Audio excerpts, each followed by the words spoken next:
What's up, everybody?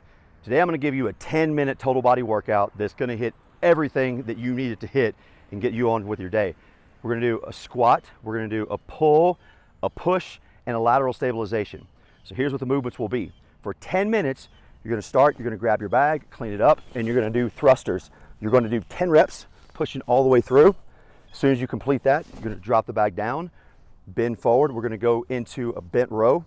And then as soon as I complete that, I'll drop the bag and I'll go into a push-up all the way down, all the way up, lateral drag across, keeping my hips and trunk still.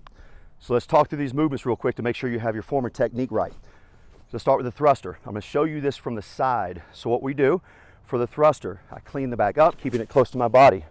Sit down nice and deep, keeping the weight on the heels of my feet, keeping my spine neutral and my head looking straight forward. As I drive up through my heels, I press all the way up and through so that the sandbag ends up slightly behind my head. Then as I lower the bag down, I go back into my squat in a nice smooth pattern. As soon as I complete that, I go into the bent row.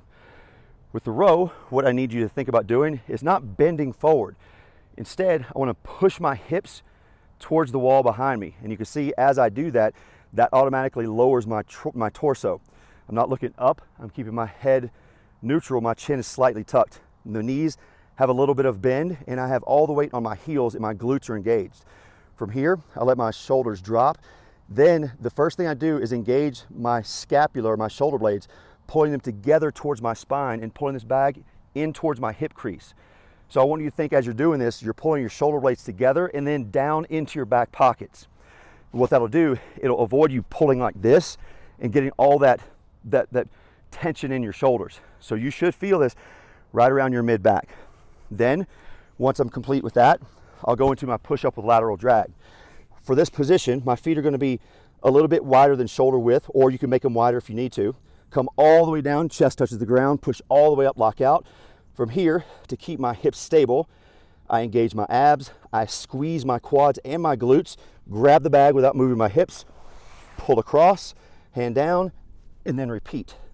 Everything in my body is tight and locked. When I get done with that, I'll stand up, take a few breaths, and then go back into it. So you really have a couple options. You can do a 10-minute AMRAP, as many rounds as possible, or if you have a little bit more time and you want to learn these movements a little bit better, you can do 10 rounds of 10 of each, okay? So those are your two options. The key is you see 10-minute AMRAP and you want to go and get as many as you can. Don't start out too hot. Think about making this almost like a flow. I want you to move through this range of motion and move through the movements, but without smoking yourself in the first 5 minutes, okay? Now, it might take you a couple times to figure that out, but as you get into these movements, you'll start to learn how to pace yourself, how to breathe, and how to really focus on the technique instead of trying to get through it fast. Good luck.